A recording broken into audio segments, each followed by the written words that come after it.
Assalamualaikum warahmatullahi wabarakatuh. Perkenalkan, nama saya Ulil Afidah, NIM 2205036018, kelas PPAS A6.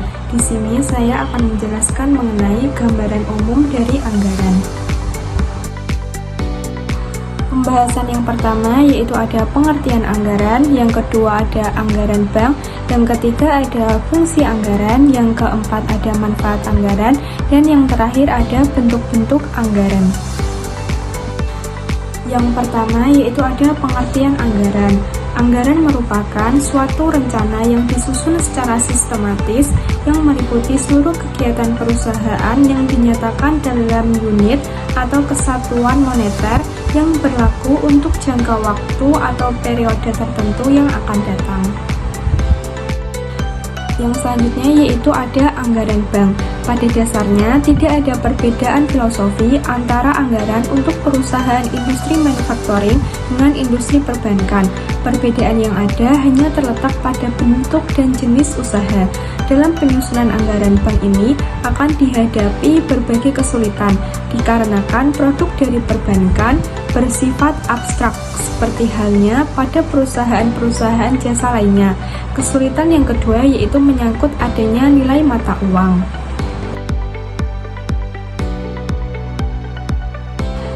Kesulitan lain dalam penyusunan anggaran yaitu masalah besarnya alat likuid yang dimiliki oleh industri perbankan, yang sekaligus mempunyai dua fungsi, yaitu sebagai alat likuid dan di lain pihak sebagai barang yang diperdagangkan.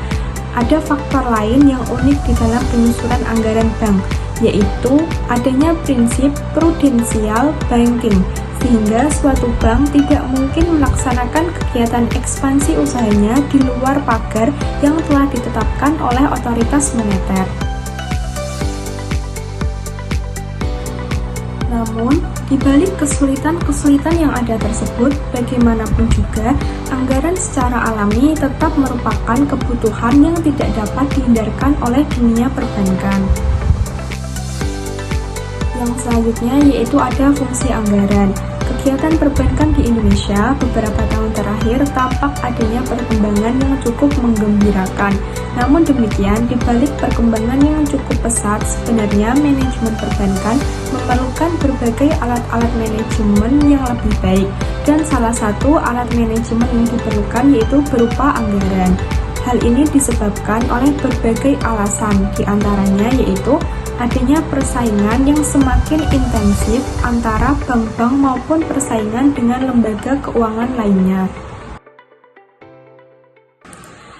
Tantangan tersebut dapat berjalan secara serentak dengan tingkat intensifikasi yang berbeda-beda pengaruhnya terhadap dunia perbankan. Oleh karena itu, para manajemen perbankan perlu memperhitungkan satu persatu penetapan rencana kerja yang akan datang yang dituangkan dalam bentuk anggaran. Jadi, di dalam anggaran tersebut, masing-masing permasalahan dapat digambarkan dan diramalkan pengaruhnya terhadap kegiatan perbankan dan bagaimana cara untuk menghadapi perubahan tersebut.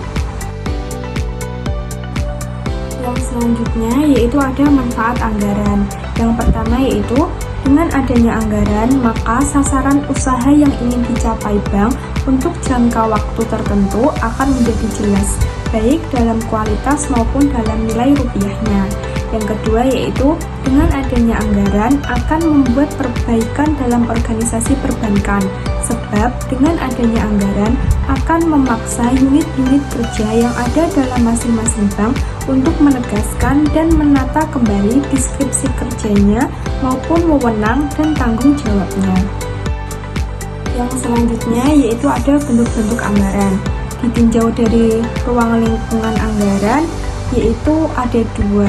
Yang pertama yaitu comprehensive budget, yaitu suatu anggaran yang lengkap dan detail atas seluruh aspek kegiatan usaha suatu bank. Yang kedua yaitu specific budget, yaitu bagian dari comprehensive budget yang membahas salah satu aspek kegiatan yang ada dalam bank. Selanjutnya yaitu ditinjau dari waktu anggaran, yaitu yang pertama ada corporate plan, yaitu anggaran untuk jangka panjang yang mencakup beberapa tahun anggaran. Yang kedua yaitu ada annual budget, yaitu anggaran jangka pendek dalam jangka waktu 1 tahunan.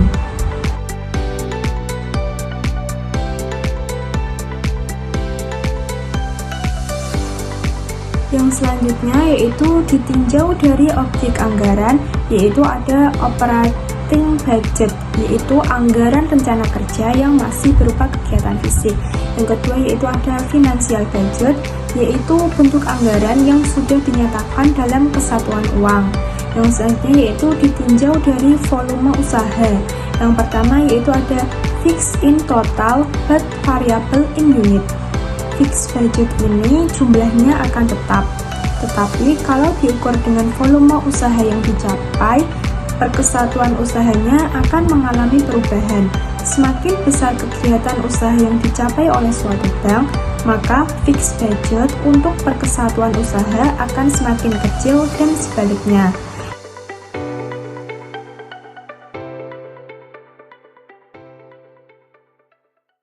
Yang kedua yaitu ada fixed in unit but variable in total, yaitu variable budget pada unit ini mempunyai nilai yang tetap dan secara keseluruhan akan berubah sesuai dengan besar kecilnya volume usaha itu sendiri.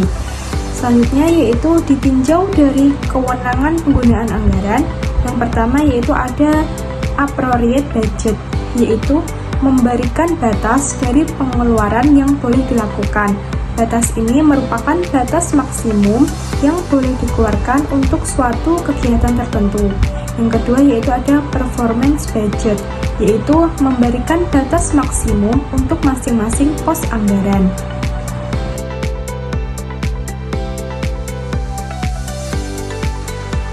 Yang selanjutnya yaitu ditinjau dari kebijaksanaan manajemen. Yang pertama yaitu ada strategi budget, yaitu anggaran wewenang dari top manajemen suatu bank.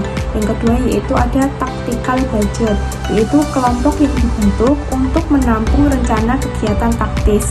Dan yang terakhir yaitu ditinjau dari titik tolak penyusunan, yaitu ada zero based budgeting, yaitu cara lain yang saat ini banyak ditempuh atau digunakan oleh banyak perusahaan. Cara ini tidak berdasarkan diri pada pengalaman yang lalu, tetapi memulai dengan titik nol atau zero. Sekian penjelasan dari saya, kurang lebihnya mohon maaf. Wassalamualaikum warahmatullahi wabarakatuh.